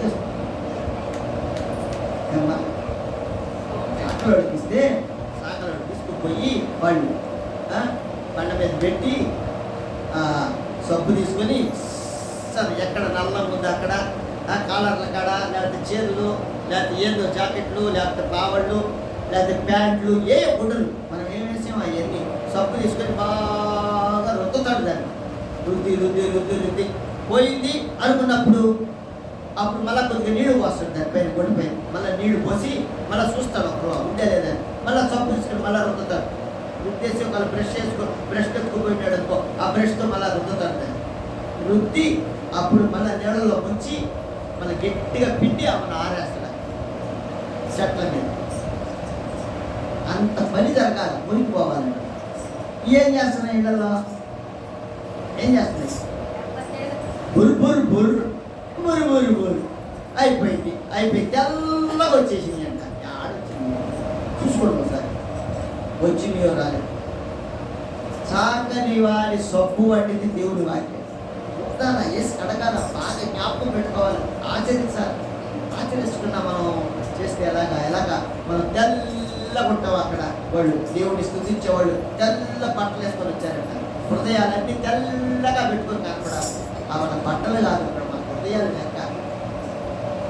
మన హృదయంలో తెల్లగా ఆయన కనపడుతుంటే ఎగిరా అనగానే దేవుడు దూతలు వచ్చి మనం పట్టుకొని తీసుకోబోతాం. తెల్లగా ఉంటాం మనం. కదా. కాబట్టి ఆయన చెప్పే ప్రతి మాట మనకు అర్థం కావాలి. ఆయన ఆలోచనకర్త, ఆయనకి ఆలోచనలు ఉంటాయి, ఆలోచన ప్రకారంగానే మనం నడిపిస్తాడు. అందుకని ఆయన వైపే చూడాలి. అయ్యా నా ఆలోచన కాదు, నీ ఆలోచన ప్రకారంగా నన్ను నడిపించంటే ఆయన చేస్తాడు ఆలోచన. మనమే అలా కాదు కదా. మనం బతకడానికి రకరకాల ఆలోచనలు మనం చేస్తాం. అబ్బో భలే వాడు భలే తెలివయ్యేవాడికి ఆడా తిరిగి వాడంత వేస్ట్, వాడు వేస్ట్ ఫెలో మన ఇంగ్లీష్లో అంటాం మనం. కానీ దేవుడు ఎందుకు వీడిని ఇట్ట పెట్టాడు? దేవుడి దృష్టిలో అందరూ సమానమే దేవుడు. అయితే ఎవరైతే ఆయన ఎక్కువగా ప్రేమిస్తారో వాళ్ళ మీద ప్రేమ ఎక్కువగా ఉంటుంది. ఎండిపోయే చెట్లకి ఎరువేస్తారా, ఎదిగే చెట్లకి ఎరువేస్తారా? ఎండిపోయే చెట్లు ఏం చేస్తారు? కొట్టాడు బారేస్తారు. దేవుడు అంతే. ఆయన మాట వింటూ ఉంటే ఇంకా ఆయన మాట మనకు వినిపిస్తూ ఉంటాడు. ఇంకా మంచి మంచి మాటలు మనతో మాట్లాడుతూ ఉంటాడు. ప్రతిరోజు సాయంత్రం వెళ్ళి మాట్లాడేవాడంట. ఎవరితోటే? ప్రతిరోజు వచ్చేవాడంట. సాయంకాలం ఇప్పుడు వచ్చి వాళ్ళతో మాట్లాడుతూ ఉంటాడంట. ఎందుకు? మాట వింటున్నారు. మాట వింటునేటప్పుడు రోజు వచ్చి వాళ్ళతో మాట్లాడాడు. వాడు మాట వినరా మధ్యలో, వేరే వాళ్ళ మాట వినేస్తారు. లోకం అట్టా చూసాడు. లోకంలో చూడగానే వాడు గుడికి అని వచ్చేసాడు. వచ్చేసి అవ్వా వినవ్వా ఏం కదా అన్నాడు. అంతే. ఆ మాటలు విన్నాడు. ఆ మాటలు వింటే దేవుడు ఏం చేశాడు? వాళ్ళని ఏం చేశాడు? దేవుడు వాళ్ళని అని నెట్టేశాడు. మనల్ని కూడా అంతే. ఆయన మాట వింటూ ఉంటే మనల్ని శుద్ధీకరించి ఆయన తండ్రికి చెప్పి ప్రతి కార్యము మనకు ఉండేటువంటి ప్రతి ఏది అవసరమో మనకు అన్ని నెరవేర్చి శుద్ధీకరించి మన శుద్ధి చేసుకొని మనం ఉంటే ప్రభువు వారు మళ్ళీ వచ్చి రెండోసారి వచ్చి మనల్ని అందరినీ తీసుకెళ్తాడు. అందుకే ఆయన మొట్టమొదటి వెళ్ళేది ఆయన దగ్గరికి మనకి శాంతిని అనుగ్రహించి వెళ్ళాడు బలియాగం చేసి. రెండోసారి వచ్చినప్పుడు మనల్ని శుద్ధి చేసి మనం తీసుకెళ్ళిపోతాడు. అంతే. శాంతి సమాధానం ఈ భూమి ఇస్తుంటాడు. ఆదరణకర్త వచ్చి మనకు చెప్తుంటాడు. ఆదరణకర్త పరిశుద్ధాత్ముడు. ఇదిగో నువ్వు ఈ విధంగా ఉండి ఈ విధంగా ఉండు. ప్రభువు వారి మాట చెప్పాడు. నేను మళ్ళా మీకు జ్ఞాపకం చేస్తున్నానని మరి ఆత్మదేవుడు మనల్ని హెచ్చరిస్తూ ఉంటే మనం శుద్ధీకరించుకోవాలి. ఏం చేయాలా? శుద్ధీకరించుకోవాలా వద్దా? మరి కడుక్కుంటున్నాం. అలాగా బైబిల్ ఎంతమంది చదువుతున్నారు? మళ్ళీ అడుగుతున్నాను ఈరోజు. ఎంతమంది చదువుతున్నారు బైబిల్? మంచిది, దేవునికి ఇస్తాం. చదవలేని వారు కొంతమంది చదువు రాదు. చదువు వచ్చిన వాళ్ళ దగ్గర కూర్చొని చదివించుకోండి. ఒక మాట, ఒక అధ్యాయం చదువయ్యా, చదవమ్మా అంటే చదవండి. మీకు ఎవరైనా చెప్పినా కూడా, పెద్దవాళ్ళు చెప్పినా కూడా మీరు చదివి చెప్పండి. వాడు పనిదే అనుభవం. ఇంట్లో వాళ్ళు ఉన్నారు, కొంతమంది చదవచ్చు, కొంతమంది చదువు రాదు. అందరికీ వచ్చా? రాదు కదా. నాకు కూడా బైబిల్ అంటే తెలియదు కదా. నేను కూడా పువ్వులు తిరిగించి వచ్చినట్టే కదా. బొమ్మ కాడిపోయి నాకేం తెలుసు? నేర్చుకుంటున్నా, చదువుకున్నా, చదువుకొచ్చు కాబట్టి చదువుకున్నా, అర్థం చేసుకున్నా, తెలియని అన్నీ రాసుకుంటా. మొట్టమొదట కొత్తల్లో దేవుడు నమ్ముకున్న కొత్తల్లో బైబిల్లో చదువుతూ ఉంటాను. నేను చదివినప్పుడు నాకు కొన్ని అర్థం కావు. ఎవరికి అర్థమవుతుంది? లోకంలో ఆయన జ్ఞానం ఏర్పాటు లాంటిది. ఆయన జ్ఞానం ఎవరికి అర్థమవుతుంది? నేను అర్థం కాని అన్ని వచనము, సందర్భము అన్ని కాగితం మీద రాసుకునేవాడిని. రాసుకొని అన్న దగ్గరికి వెళ్ళినప్పుడు, అన్న మాకు సాయంత్రం పూట, సోమవారం సాయంత్రం పూట క్లాస్ ఉండేది. క్లాస్ అంటే ప్రార్థన ఉండేది. ఆ ప్రార్థనకి వెళ్ళినప్పుడు నేను ఇవన్నీ అడిగేవాడిని. అన్న ఇక్కడ ఈ సందర్భం రాశారు, ఇక్కడ దీనికి అర్థమైందన్న అని నేను ఆయన అడిగి తెలుసుకునేవాడి. దేవుడు తెలుసుకోవాలి మనం. ఆయన తెలుసుకుంటే, ఆయన అర్థం చేసుకుంటే మనకు అన్నీ ఇస్తాడు. ఆయన దేవుడు అర్థం చేసుకుని అడిగితే అన్నీ ఇస్తాడు. అట్టగా తెలుసుకొని ఇంకా ప్రార్థన చేసేవాడిని. అయ్యా ఇదే సంగతి, ఇదే అక్కడ జరిగిన సంఘటన, నాకు అర్థం కాలేదయ్యా అని అడిగేవాడిని. అన్నీ చెప్పేవాడు, అన్ని వివరంగా. మళ్ళీ లేఖనాలు చూపించేవాడు. ఇదిగో ఈ లేఖనంలో ఈ విధంగా ఉంటుంది, ఈ లేఖనంలో ఈ విధంగా ఉంటుంది అని అన్నగారు కూడా చెప్పేవారు. బైబిల్ క్లాసులకు వెళ్ళాం, విజయవాడకి వెళ్ళాం. పిటిహెచ్, ఎఫ్టిహెచ్ అన్నీ చదివాం. ఎందుకు? అర్థం చేసుకోవాలి ఆయన, అర్థం చేసుకోవాలి ఆయన. అక్కడ వదిలిపెట్టేసి వెళ్ళేవాడు. ఎందుకు? మనకేమి ఇక్కడ వ్యాపారం చేసుకునే డబ్బులు వస్తాయిగా, ఏముంది బైబిల్లో అది అనుకోలే. ఆయన అర్థం చేసుకున్నప్పుడు మనం వెళ్తాం, ఆయన వెంబడిస్తాం, ఆయన వెంబడిస్తూ ఉంటాం. మనం రాసుకోని ఉండాలా. దేవుడు ఎప్పుడు నాతో మాట్లాడతాడా, దేవుడు నాతో ఎప్పుడు మాట్లాడతాడా, ఎప్పుడు మాట్లాడతాడు నాతో, ఎప్పుడు మాట్లాడతాడా అని కాసుకోని ఉండాలి. మనం ఎట్ట కాసుకోవాలంటే, ఆ కషాయం దగ్గర అంట కుక్క ఉంటుందంట. ఏముంటుందా? ఏం చేస్తుంటుందంట? ఆయన ఎక్కడికైనా ఎత్తుకుని వెళ్ళిపోద్దా? ఏం చేస్తుంది? చూసారు ఎప్పుడన్నా? నేను చూడలేదు అంటుంటారు. నాకేం పని కషాయం దొర్రె పెడితే తింటా బిర్యానీ. అదే పూర్తిగా ఏం తెల్లే, నేనేం బిర్యానీ తినేవాడిని కాదు. మాకు అసలు అలవాటే లేదు. అది నేర్చుకున్నా తిని అందరూ బాధపడతారని. ఒక్కోసారి ఇళ్ళకపోతే అబ్బాయి నాకొద్దు, మేము చీచి మేము తినం అంటే అది అయ్యే మాట కాదు కదా, అనే మాట కాదు కదా. అందుకనే అలవాటు చేసుకున్నాను. నేను అలవాటు చేసుకున్నాను. ముక్కలు అట్ట అన్నే తింటో అంటారు. సరే తెల్లన్నం చేసామన్నా, సరే తెల్లన్నమే పెట్టండి, రంగులు దొంగిలి. కాబట్టి ఆ కషాయం దగ్గర అంటే కుక్క చూస్తూ ఉంటుందంట. కాళ్ళు మీద కూర్చొని ఎట్టు చూస్తూ ఉంటుందంట. కొడతా ఉంటాడంట. కొడతా వేస్ట్ పీసులు అంట. అయితే అవి తీసి వేస్తాడా? అట్టేసినప్పుడు ఏం చేస్తుంది? లటక్క పట్టుకొని వెళ్ళిపోతుంది. కసుకోరది. ఎప్పుడు కొడతాడా, ఎప్పుడు వేస్తాడా ఒక్కొక్క కడుపు నింపుకుంటామని అంత ఎదురు చూడాలి దేవుడి వాక్యం కోసం. ఇంటికి పోగానే బైబిల్ అక్కడ పెట్టేసి ఇంకా పనులు కాదు, మళ్ళా వారం దూపుకొని రాకూడదు. వస్తే ఏం లాభం? అర్థం చేసుకోవాలి. దేవుడు నాతో ఏం మాట్లాడతాడు ఈరోజు, దేవుడు నాతో ఏం మాట్లాడతాడు ఈరోజు అని మనం ఎదురు చూడాలి ఆయన వాక్యం కోసం. నువ్వు ఎక్కడికి వెళ్తున్నా వాక్యం కనపడుతుంది నీకు. అక్కడక్కడ రాసి పెట్టేసి ఉంటారు. నువ్వు వెళ్ళేటప్పుడు వాక్యం కనపడిందా? చదువుకోదా? ఒకసారి చదువుకొని జ్ఞాపకం చేసుకొని ఆ సంఘటన ఎందుకు జ్ఞాపకం చేసుకో. దేవుడు నీతో ఈ సమయంలో అది మాట్లాడండి. అంతే, అర్థం చేసుకో. ఎప్పుడు ఎక్కడ ఏ విధంగానైనా ఆయన మాట్లాడుతున్నాడు చెప్పలేము.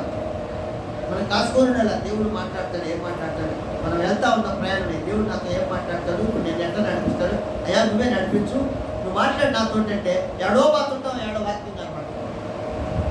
నీ ప్రార్థనలన్నీ యెహోవా సఫలపరచును గాక. అమ్మో దేవుడు నాకు విజయాన్ని ఇస్తున్నాడు ఇప్పుడు నేను పోతుంటే హల్లెలూయా అనుకొని పోవాలి. మనం ఎన్ని అనుకో అంటే బాగా అర్థమైతే కదా. అవునంటారా కాదంటారా? నిజంగా ఎప్పుడైనా మీకు ఇలాంటి ఆలోచన వచ్చిందంటారా? లేదండి. వచ్చిందా రాలేదు? చెప్పండి. అందులో నేను ఒక్కరిని అడగడం నా పేరు పెట్టి పిలవాలా. ఫలానా వాడు యేసు గారు మీకు ఈ ఆలోచన వచ్చిందా అని అడగదా. లేకపోతే జానన్న మీకు ఎప్పుడన్నా ఈ ఆలోచన వచ్చిందా, లేకపోతే మేరీ గారు మీకు ఈ ఆలోచన వచ్చిందా అని పేరు పెట్టి అడగండి. అన్నీ అడిగా. మీకు ఇలాంటి ఆలోచన వచ్చిందా రాలేదు? వస్తే వచ్చిందని చెప్పండి, రాకపోతే రాలేదని. అసలు వాక్యాలు మాకు ఎక్కడ కనబడతాయి? మేము నల్లార్థాలు వేసుకుంటాం అంటారా? కనపడిందా లేదా వాక్యం? ఎక్కడన్నా మీరు వెళ్తుంటే కనపడిన ఎక్కడ వాక్యం మీకు కనపడినప్పుడు చదువుకున్నారా లేదా? చదువుకున్నప్పుడు ఆ ఆలోచన మీకు వచ్చిందా రాలేదా? అమ్మా ఎవరు చెప్పారు? అమ్మా మీరా? ఆ కనపడినప్పుడు వాక్యము దేవుడు నాతో మాట్లాడాడు అని మనకి ఆ ట్రాన్స్లోకి వెళ్ళిపోవాలా. ఎంతనే యేసుక్రీస్తు ప్రభువు వారు మన ముందు ప్రత్యక్షం కావాలి. మనకి నువ్వు వెళ్ళే పని అంతే విజయవంతం అయిపోతుంది. విశ్వాసం దేవుడు మాట్లాడటం అంటే అంతే. నీతో వచ్చి కూర్చొని రా, కూర్చున్నాం రా, చెట్టు కింద కూర్చొని ఇప్పుడు ఈ దిను మాట్లాడతాం రా అని పిలవడం. ఆయన తాగుంటాం, కళ్ళించింది ఎందుకు మనకి తాగుంటే వాక్యం ఉంటుంది, కనపడుతుంది అంతే. దేవుడు నాతో మాట్లాడు. అర్థం చేసుకోవాలి. ఎంత ఏ రూపంలో మాట్లాడతాడు. ఎంత మాట్లాడతాడో మనకు అర్థం కాదు. ఏదో ఒక విధంగా నా బిడ్డలతో మాట్లాడాలా అనుకుంటాను, మాట్లాడతాను మనతో. కాబట్టి మాట్లాడి మనల్ని బలపరిచే దేవుడు మన పక్షాలు ఉంటే మనం ఎందుకు కలవరపడాలా? అందుకే మీరు కలవరపడబాకండి, నేనున్నా మీ పక్షాన అంటున్నాడు. ఏమంటున్నాడా? మీ పక్షాన నేనున్నాను, కలవరపడకూడదంట. కలవరపడకూడదు. సంగతులన్నీ జ్ఞాపకం చేసుకో. దేవుడు చేసిన మేలు ఏం చేశాడు జ్ఞాపకం చేసుకో. జ్ఞాపకం చేసుకుని, అయ్యా నువ్వు నా పక్షాన ఉన్నావు, అందుకే నాకు పలానా సమయంలో పలానా విధంగా నేను అడిగంగానే నాకు ఆ సహాయం చేసావు. ఉన్నావు నువ్వు, కాబట్టి నేను శుద్ధీకరించబడతా నీ వాక్యం చేత, నీ మాట చేత నేను కడగబడతా, నీ వాక్యం చేత నేను బలపడతా అని మనం ఎప్పుడైతే బలపడతామో ప్రభువు వారు వచ్చిన సమయంలో మరలా మనం కూడా వెళ్ళగలుగుతాం ఆయనతో. లేకపోతే ఇక్కడే ఉండిపోతాం. బాధలు, ఇరుకులు, ఇబ్బందులు, కష్టాలు, అబ్బో 666 వేసుకుంటాం మనం ముద్ర. అది మనకు అవసరం. ఇంకెందుకది ముద్ర కావాలా వద్దా? అవసరం లేదు మనకు, అసలు ముద్రే ఉంటుంది.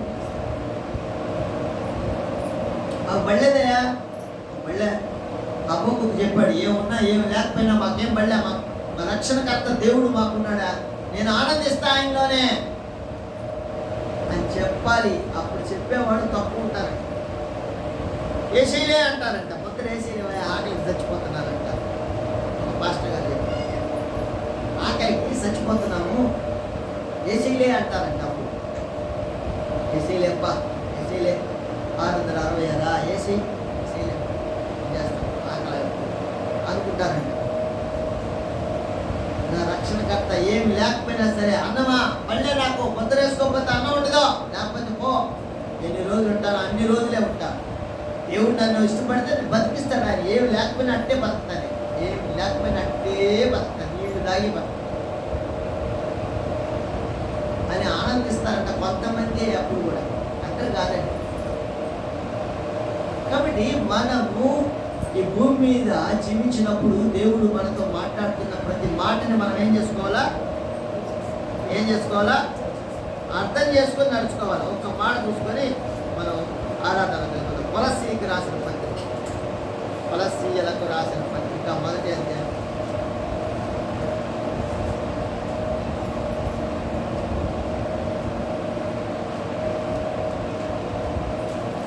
కొలస్సీయులకు రాసిన పత్రిక 1వ అధ్యాయం.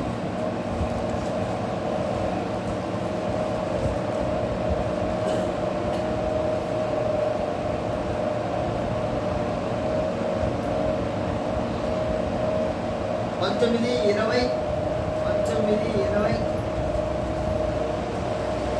19 20 21 22 కొలస్సీ పత్రిక 1వ అధ్యాయం 19వ వచనం, 20వ వచనం, 21వ వచనం, 22వ వచనం, 4 వచనాలు. ఆయన యందు సర్వ సంపూర్ణత నివసింపవలెననియు, ఆయన శిలువ రక్తము చేత ఆయన ద్వారా సమస్తమును, అవి భూలోకమందున్నవైనను పరలోకమందున్నవైనను వాటన్నిటినీ ఆయన ద్వారా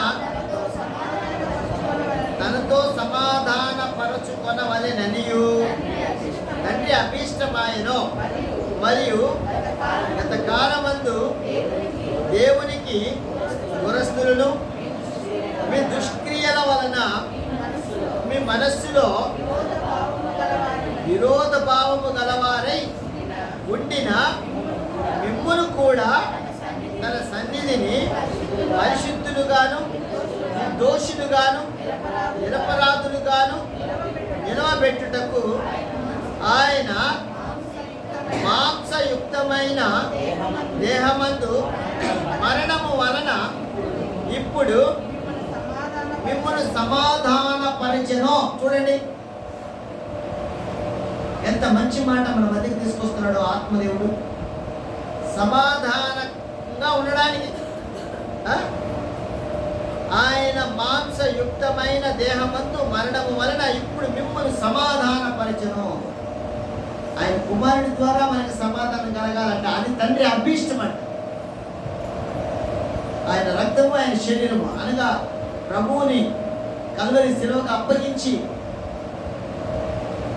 మనల్ని శుద్ధీకరించాడు ఆయన. ఇది మనకి గుర్తుకు రావడానికే ఆయన వాక్యం చెప్తున్నాడు. ఆ వాక్యమే శరీరధారి, ఆ వాక్యమే మళ్ళా మనం సంధించుకోవాలి, ఆ వాక్యమే మనకు కావాలి దేవుడు బిడ్డ. కాబట్టి ఆయన మరణించాడు, తిరిగి లేచాడు, తండ్రి దగ్గర తండ్రి కుటుంబాసం మంది ఉన్నాడు. కాబట్టి ఇప్పుడు ఆయన శరీరంలో రక్తంలో మనం పాల్పొక్కులు పొందుతున్నామా లేదా? ఆయన శరీరము రక్తము అనుకొని ఆయన పూజిస్తున్నాం. ఇప్పుడు మనం ద్రాక్షారసం రొట్టె అది అనుకుంటున్నాం. అదేంటది మనకు తినేది ఏంటి? రోజు మనం రోజు కాదులే, పరిశుద్ధ దినమనాడు మనం తినేది ఏంటి? అక్కడ సహోదరుడు మన మంచికి ఏం తీసుకొస్తున్నారు? శరీరం. అదే ఏం తీసుకొస్తున్నారు? ఏం తీసుకొస్తున్నారు? రొట్టె తీసుకొస్తున్నారు. తర్వాత ఏమిస్తున్నారు? ఇది ఆయన శరీరము అనుకొని పూజించాలి. ఎవరు కావాలి? ఇది శరీరము అనుకొని పూజించాలి. ఇది ఆయన రక్తము అనుకొని సేవించాలి. అది ప్రభువు వారు చెప్పింది. ద్రాక్షారసం రొట్టె మనం భుజిస్తున్నామంటే ఇది ఆయన శరీరము, ఇది రొట్టె కాదు. ఇది ఆయన రక్తము, ద్రాక్షారసం కాదు. ఇది ఆయననే అని మనం భుజించాలి. అదే ఆయన మాట వినడం. ఆ మాటే శరీరధారిగా ఉన్నాడంటే ఆ మాటే మనం భుజించాలి. అంటే మనం ఇప్పుడు భుజిస్తున్నాం కానీ, రొట్టె ద్రాక్షారసం తాగుతున్నాం, తింటున్నాం కానీ ఆయన మాటను వింటున్నామా లేదా, మన హృదయానికి ఆపాదించుకుంటున్నామా లేదా అదే ఆలోచన చేసుకోవాలి. అదే పరిశుద్ధపరచబడ్డం. అదే ఇక్కడ అంటాడు ఆయన. మరియు గత కాలమందు దేవునికి దూరస్తులను మీ దుష్క్రియల వలన మీ మనస్సులో విరోధ భావము గలవారై ఉండిన మిమ్మును కూడా. చూడండి, దేవునికి దూరస్తులుగా ఉన్నాం మనం. లోకంలో ఉండే అన్ని చూస్తూ ఒక క్షణం ఎలాగ పేతురు పడిపోయాడు, లోకంలోకి వెళ్ళిపోయాడో అలాగే మనం కూడా లోకంలోకి వెళ్ళిపోతూ ఉంటాం. లోకాశన వైపు పరిగెత్తుతూ ఉంటాం. లోకంలో అన్ని కావాలనుకుంటాం. దుష్క్రియలు, మంచి క్రియలు కాదు వాటి వలన. కాబట్టి దేవుడికి దూరస్తులయ్యాం మనం. అయినా కూడా దూరస్తులైన మనను కూడా ఆయన మళ్ళీ శుద్ధీకరిస్తున్నాడు తన కుమారుడి యొక్క రక్తం ద్వారా. అదే ఆలోచన అంట, అది అభీష్టం అంట, ఆయన కోరికంట, తండ్రి యొక్క కోరికంట. కాబట్టి ఆయన యందు సర్వ సంపూర్ణత నివసింపవలెననియు ఆయన శిలువ రక్తము చేత సంధి చేసి ఆయన ద్వారా సమస్తమును, అవి భూలోకమందున్నవైనను పరలోకమందున్నవైనను వాటన్నిటినీ ఆయన ద్వారా తనతో సమాధాన పరచుకొనవలెననియు తండ్రి అభీష్టము. తండ్రి అభీష్టం ఏంటంటే ఆయన రక్తం చేత సంధి చేసి కడిగి, అంటే ఆ కుమారుడిని ఈ లోకానికి తీసుకొచ్చిన ఆయన ఇది సంధి చేస్తున్నాడు. ఆయన ఈ లోకము ఈ రక్తము అనుకుంటున్నాం మనం. ఆయన రక్తమే ఇది అనుకుంటున్నాం. ఆయన మాట, ఆ మాట ప్రకారంగా సంధి చేసి మనల్ని నడిపిస్తున్నాడు. అది తండ్రికి అభీష్టం అంట. అంటే తండ్రి యొక్క కోరిక అంట. ఆశమాషంగా మన పిల్లలు ఆయన మనల్ని కూడా ఏదో పోనీలే వస్తారు, పోనీలే అని భోజనాలు తడుతూ ఉంటాయి. అమ్మా అని కావడం అడుగుతాడు. అప్పుడు వచ్చి ఇప్పుడు కాదు పో అంటాడు. పెద్దోళ్ళు చూస్తే ఏమంటారు? పెద్దోళ్ళు చూస్తే వాళ్ళని వెనకాయ పో ఇప్పుడు కాదు పో, అక్కడ జరుగుతూ ఉన్నాయి, భోజనాలు జరుగుతున్నాయి, పో ఇప్పుడు పో అంటే అక్కడ ఉండే వాళ్ళు పెద్దోళ్ళు ఉంటారు. వాళ్ళు చూసి ఏమంటారు?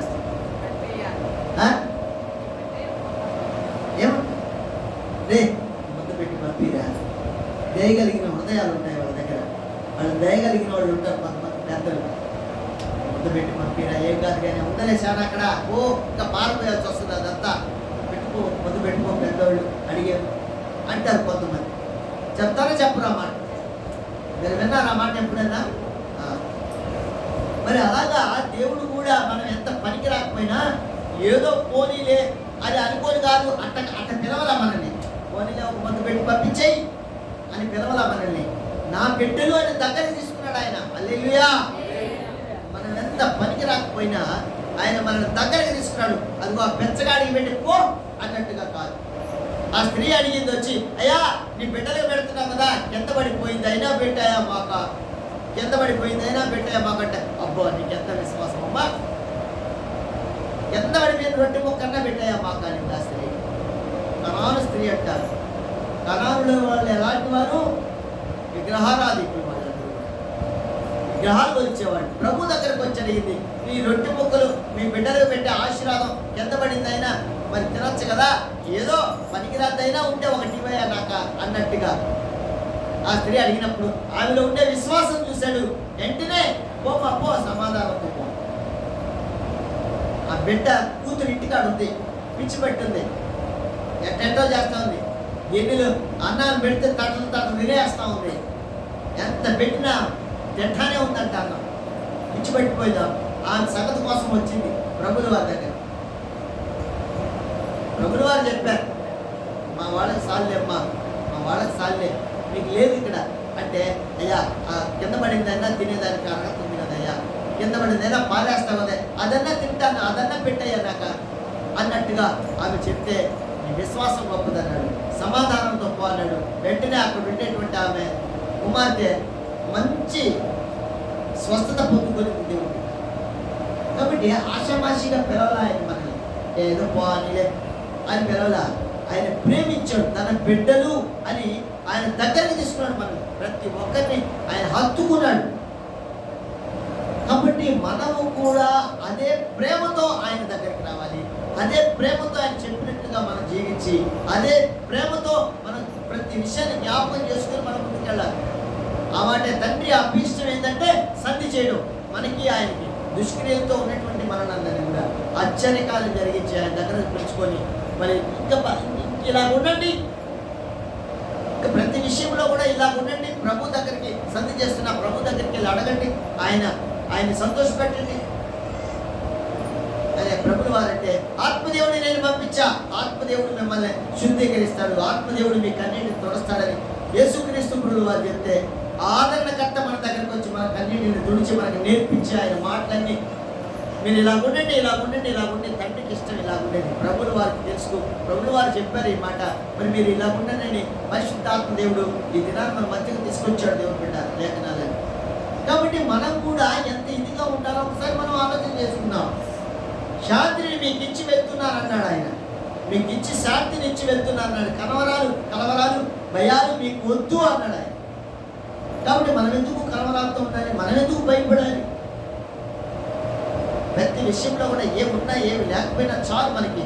మనమేమో వెళ్ళేటప్పుడు నగలు ఉంటాయి, లేకపోతే ఇళ్ళు ఉంటాయి, లేకపోతే కార్లు ఉంటాయి, వెళ్ళేటప్పుడు అవి కూడా తీసుకుపోతాం మనమా ఇవ్వండి. ఒక ఆయనకి 4 కార్లు ఉన్నాయి. ఆయన చచ్చిపోయాడు పాపం. చచ్చిపోయేటప్పుడు ఆయన గుడ్డలు, ఆయన కార్లు అవన్నీ తిరిగి ఎత్తుకుపోయి గుట్లో పెడతారా?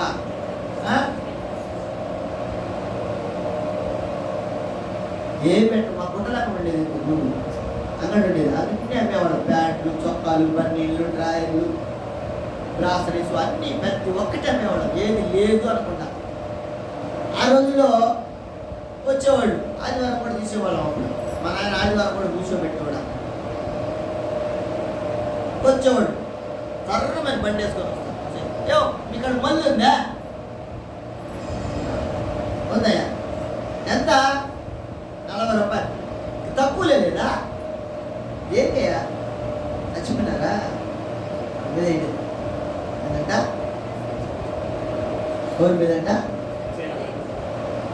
చీపు కొట్టేస్తారు. మన వేసేది చీపు దంట.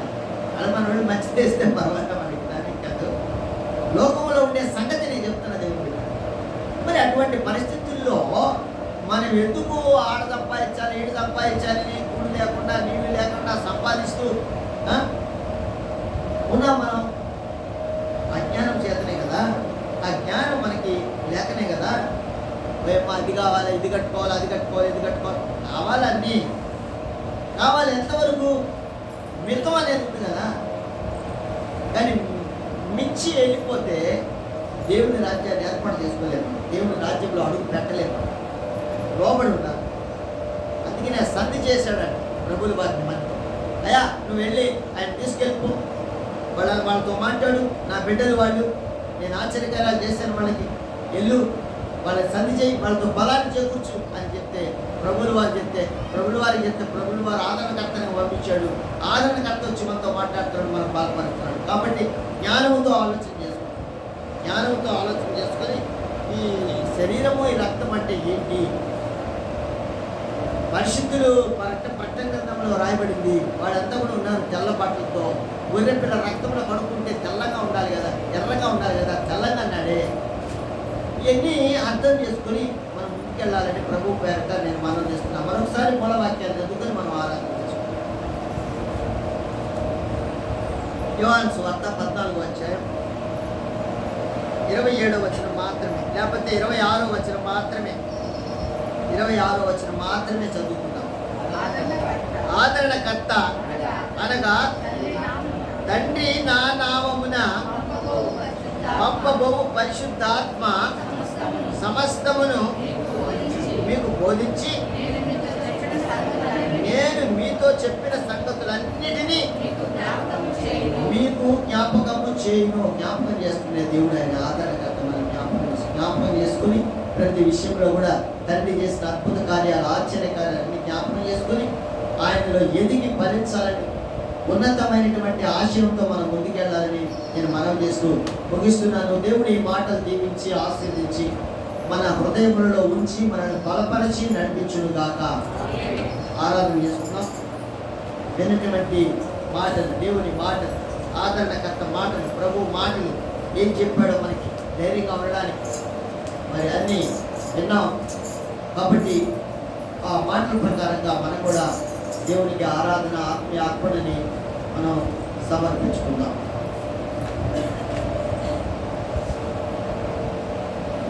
పురుషుడు పట్టుకున్న